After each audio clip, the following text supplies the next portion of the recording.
2014 में भाजपा के bank account में 295 करोड़ रुपए थे। 2019 में 295 से ये जंप करके कितना हो गया? 3,562 करोड़ रुपए। महोदय, 3,562 करोड़ से बढ़ करके भाजपा के खातों में कितने पैसे भाजपा के अकाउंट में हैं? 10,107 करोड़ रुपया। 10,107 करोड़ रुपया। सभापति महोदय, हम दुनिया भर में बड़े गर्व से छाती ठोक कर कहते हैं कि Bharat mother of democracy, Bharat लोकतंत्र की जननी है। लेकिन जो तथ्य आज मैं इस सभा के अंदर रखूंगा, सभा पटल पे रखूंगा, वे चीख चीख करके गवाही दे रही हैं कि भारत में शायद यह जननी अब जीवित नहीं है। सभापति महोदय, किसी भी जीवंत लोकतंत्र के लिए 3 बुनियादी शर्तें होती हैं, 3 कसौटियों पे खड़ा उतरना पड़ता है। सबसे पहला लेवल प्लेइंग फील्ड, समान अवसर सभी के सभी दलों के लिए। दूसरा ट्रांसपेरेंसी, पारदर्शिता। और तीसरा क्रेडिबिलिटी, विश्वसनीयता। सबसे पहले अगर हम लेवल प्लेइंग फील्ड की बात करें तो मैं केवल आंकड़ों के ऊपर जाऊंगा। सभापति महोदय, मैं कांग्रेस पार्टी का कोषाध्यक्ष भी हूं, राज्यसभा के एमपी के साथ साथ।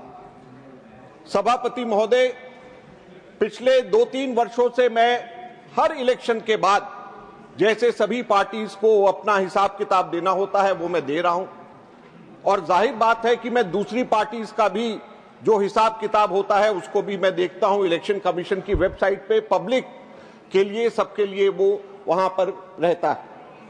सभापति महोदय, आप बड़े हैरान होंगे, सदन बड़ा हैरान होगा, मैं कुछ आंकड़े देना चाहता हूं।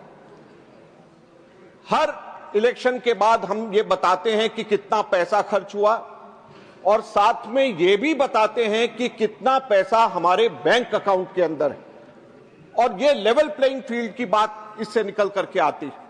2004 के अंदर भाजपा के बैंक बैलेंस, बैंक अकाउंट के अंदर 2004 के बाद 88 करोड़ थे। हमारे कांग्रेस के बैंक के अंदर 38 करोड़ थे, लगभग 2 गुना भाजपा के हमसे ज्यादा थे। हमारी सरकार आई, ज्यादा हमारी स्ट्रेंथ थी, तो ज्यादा स्ट्रेंथ के बेसिस पे हमें ज्यादा पैसा मिला, और भाजपा के बैंक के अंदर 150 करोड़ रुपए 2009 के बाद में आए, और कांग्रेस के बैंक अकाउंट के अंदर जमा 221 करोड़ रहे। ये 1.47 टाइम्स कांग्रेस के ज्यादा थे। 60-40 का रेशियो था। 2014 के बाद भी यह रेशियो 60-40 का रहा। अब उसके बाद 5 साल भाजपा आती है। 2014 में भाजपा के बैंक अकाउंट में 295 करोड़ रुपए थे। 2019 में 295 से ये जंप करके कितना हो गया? 3,562 करोड़ रुपए, केवल 5 वर्षों के अंदर। और साथ साथ में कितने गुना कांग्रेस से ये आगे हुआ? 11 गुना कांग्रेस से ज्यादा हुआ। कांग्रेस के 315 करोड़ रुपया कांग्रेस के अकाउंट में था। रेशियो क्या था? 60-40 से कम होकर के ये रेशियो बन गया 90-8 का। उसके बाद में 2024 आता है, और चौंकाने वाली फिगर। सभापति महोदय, 3,562 करोड़ से बढ़ करके भाजपा के खातों में कितने पैसे भाजपा के अकाउंट में हैं? 10,107 करोड़ रुपया। 10,107 करोड़ रुपया। और कांग्रेस के 133 करोड़ रुपया।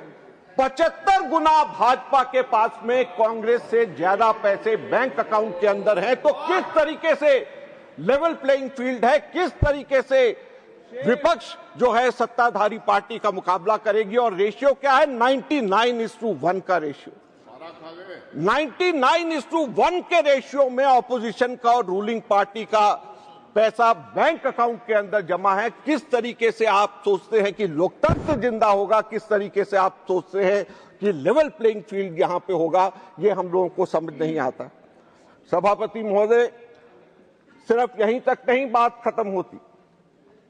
2024 के चुनाव से पहले 16 मार्च को चुनाव डिक्लेयर हुआ और उससे एक महीना पहले 13 फरवरी को कांग्रेस के सारे खाते फ्रीज हो जाते, सारे खाते सील हो जाते और इलेक्शन कमीशन को हम लिखते हैं, कोई जवाब उसका नहीं आता। इनकम टैक्स डिपार्टमेंट कांग्रेस को 210 करोड़ रुपए का नोटिस देता और 210 करोड़ का नोटिस देता है, सारे खाते सील हो जाते हैं, चुनाव डिक्लेयर हो जाता। उसके बाद हमारे बैंक अकाउंट से 135 करोड़ रुपया इनकम टैक्स अपने आप बाहर निकाल लेती है और उसके बाद में हमारे खाते 23 मार्च को खुलते हैं, जबकि इलेक्शन डिक्लेयर 16 मार्च को हो चुका है। हम लोग किस तरीके से इलेक्शन की तैयारी करेंगे, किस तरीके से प्रमुख विपक्षी दल इलेक्शन की तैयारी करेगा? लोकतंत्र की रक्षा करना हम सबका फर्ज। सरकार को एम्प्लॉयमेंट देना है, सरकार को डिफेंस का भी ध्यान रखना है, एक्सटर्नल अफेयर्स का भी ध्यान रखना है, नौकरियां भी देनी है, लोगों को खाने का भी देना है, लेकिन सरकार का सबसे बड़ा काम लोकतंत्र की रक्षा करना भी होता है। लेकिन उसके अंदर यह सरकार पूरी तरीके से विफल हो गई है। क्यों? क्योंकि एजेंसीज इस तरीके से डायरेक्ट किया जाता है। मैंने कोषाध्यक्ष होने के नाते मैंने बिजनेसमैन से बात करी, बड़े इंडस्ट्रियलिस्ट से बात करी, उनका यह कहना है कि कांग्रेस के समय में तो हम 60-40 के रेशियो में हम कर लेते थे, अब 90-10 को छोड़िए 95-5% के रेशियो के ऊपर भी हम लोग आपको नहीं दे सकते। हम लोग जैसे ही देते हैं हमारे पीछे ईडी और आईटी लग जाती है, हमारे को कोई काम नहीं करने। तो किस तरीके से हमारे देश के अंदर लोकतंत्र जिंदा रहेगा? आपने सभापति महोदय हमारे को कहा कि हम लोग अपने रूल्स के अंदर, मर्यादा के अंदर रह करके हम लोग अपनी बात करें, लेकिन जब पारदर्शिता की बात होती है तो बहुत महत्वपूर्ण बात, हरियाणा के अंदर चुनाव हुए, 5 अक्टूबर को इलेक्शन कमीशन ने रात को देर रात डेटा रिलीज किया कि 61.19% की पोलिंग हुई। 6 अक्टूबर को अगले दिन वो 61.19% बढ़ करके 65.65% हो जाता और जब इलेक्शन की काउंटिंग होती है तो ये 68% हो जाता। सभापति महोदय, 61% से 68%, 7% काउंटिंग के अंदर और पोलिंग डे के अंदर वोट परसेंटेज एकदम से कैसे बढ़ गई? कोर्ट जाया जाता। कल मैंने अमित शाह जी की स्पीच लोकसभा वाली सुनी, उन्होंने कहा कि 45 दिन के बाद कोर्ट से आप आदेश करवा लीजिए, 45 दिन के अंदर अंदर हो जाएगा। लेकिन इसके अंदर 10 दिसंबर को पंजाब हरियाणा हाई कोर्ट ने आदेश दिया इलेक्शन कमीशन को कि आप सीसी फुटेज सारी की सारी रिलीज करिए, लेकिन 20 दिसंबर को सीसीटीवी फुटेज रिलीज करने की जगह 10 दिन के अंदर अंदर सेंट्रल गवर्नमेंट ने 93(2) का रूल चेंज करके हमेशा के लिए मना कर दिया कि अब ये सीसीटीवी फुटेज हम नहीं दे सकते। तो क्या ये ट्रांसपेरेंसी? जब कोई गलत कार्य नहीं हुआ तो क्यों छुपाया जा रहा है? हाई कोर्ट के ऑर्डर्स को क्यों इस तरीके से दबाया जा रहा है?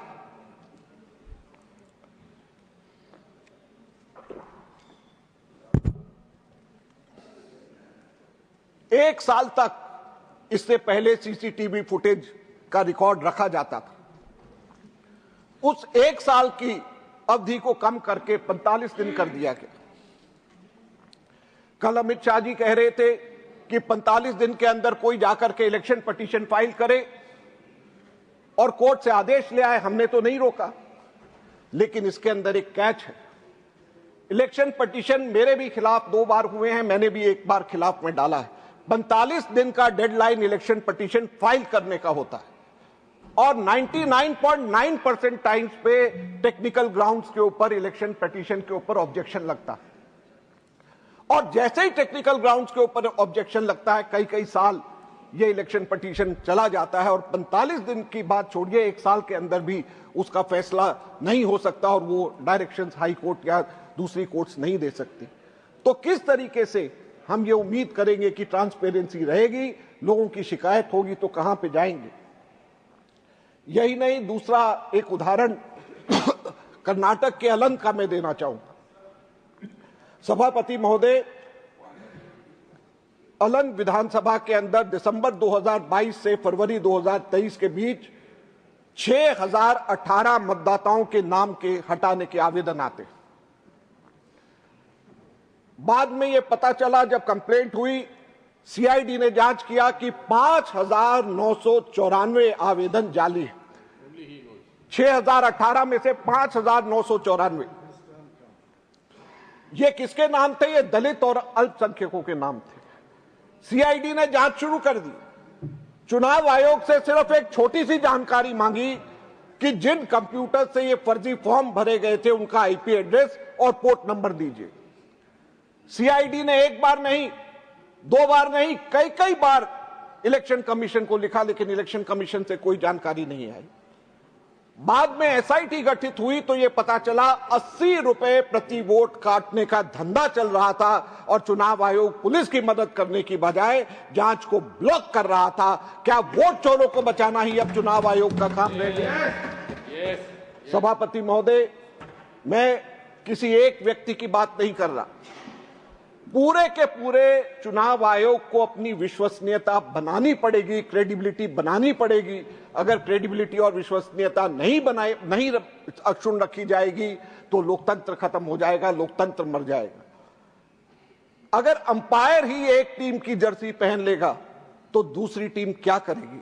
अंपायर ही अगर मैच फिक्स कर लेगा तो खिलाड़ी क्या करेगा?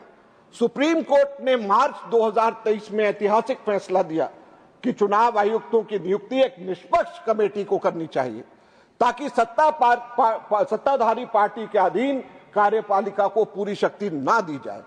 और उन्होंने कहा प्रधानमंत्री, विपक्ष के नेता और चीफ जस्टिस ऑफ इंडिया, ये तीन की कमेटी होनी चाहिए। मार्च 2023 में सुप्रीम कोर्ट ये कहता है और दिसंबर 2023 में कानून बदल करके चीफ जस्टिस को बाहर करके एक और कैबिनेट मिनिस्टर को डाल दिया जाता है। 2.1 से 2:1 से फैसला अगर करना है तो ये पहले से ही फैसला कर दिया जाता है। तो ये मैच फिक्सिंग नहीं है तो क्या है? सभापति महोदय, यही नहीं, कानून बदल करके चुनाव आयुक्तों को किसी भी क्रिमिनल या सिविल एक्शन से टोटल इम्यूनिटी दे दी गई। चाहे वो कितना भी पक्षपात करे, कोई उनके ऊपर उंगली नहीं उठा सकता, कोई उनके ऊपर कानूनी कार्रवाई नहीं कर सकता। मैं आपके माध्यम से पूछना चाहता हूं सभापति महोदय, अगर कोई गलत कार्य नहीं किया तो डर किस बात का? अगर कोई गलत कार्य नहीं किया तो छुपाया क्यों जाता है? ट्रांसपेरेंसी क्यों हो रही है, क्यों रोकी जा रही है? अगर कोई गलत काम नहीं किया जा रहा तो इम्यूनिटी की क्या जरूरत है? आज सबसे बड़ा प्रश्न ये उठता है। एसआईआर के ऊपर पूरे देश की बात है, आपने उसके ऊपर कंडीशंस लगाया है, मैं उसको फॉलो करूंगा। यह बात तो प्रश्न उठता है कि 44 से ज्यादा बीएलओज ने क्यों आत्महत्या करी?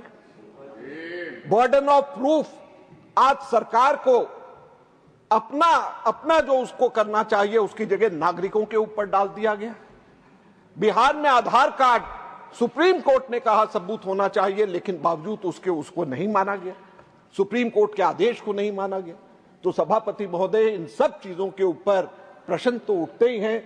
हम लोग बेशक कानून के दायरे में, रूल्स के दायरे में पूछ रहे हैं, लेकिन ये सब प्रश्न तो उठते ही हैं। बिहार के चुनाव हुए, क्या हुआ? जब तेलंगाना में कांग्रेस की सरकार किसानों को मदद देना चाहती थी तो चुनाव आयोग ने आचार संहिता, मॉडल कोड ऑफ कंडक्ट का डंडा चला करके रोक दिया। हिमाचल में हमारी सरकार महिलाओं को 1500 रुपए देना चाहती थी और फॉर्म भर रहे थे तो रोक लगा दिया मॉडल कोड ऑफ कंडक्ट के। बिहार चुनाव के दौरान आचार संहिता लागू होने के बावजूद एनडीए सरकार ने 10,000 रुपया सीधे लाखों महिलाओं के खाते में ट्रांसफर किया। विपक्ष करे तो रेवड़ी और आचार संहिता का उल्लंघन, और अगर पक्ष करे तो वो जन कल्याण। ये दोहरा मापदंड नहीं चलेगा, इसको ठीक करने की जरूरत है, ये मैं कहना चाहता हूं। सभापति महोदय, आज चुनाव आयोग मशीन रीडेबल वोटर्स रोल देने से मना कर रहा है। आज चुनाव आयोग आईपी एड्रेस छिपा रहा है जो लोग वोट चोरी करते हैं। आज चुनाव आयोग 45 दिन के सबूत मिटा रहा, 45 दिन के अंदर अंदर। आज चुनाव आयोग सरकार की कठपुतली बन चुका है। सत्ताधारी दल ईसी अपॉइंट कर सकता है, ईसी को कानूनी इम्यूनिटी दे दी गई। अगर लोकतंत्र के इन तीनों स्तंभों में समान अवसर, पारदर्शिता और विश्वसनीयता को नहीं बचाया गया तो यह सदन सिर्फ एक इमारत बनकर के रह जाएगा। आप इसे लोकतंत्र का मंदिर कहेंगे, लेकिन रह जाएगा ये केवल ढांचा, क्योंकि इस मंदिर में ना तो कोई भगवान बसेंगे, ना होगा कोई देवी देवता, रह जाएगा केवल ढांचा। हमें याद रखना चाहिए, आप नियम बदल सकते हैं, आप अंपायर खरीद सकते हैं, लेकिन आप जनता की आवाज को हमेशा के लिए नहीं दबा सकते। धन्यवाद।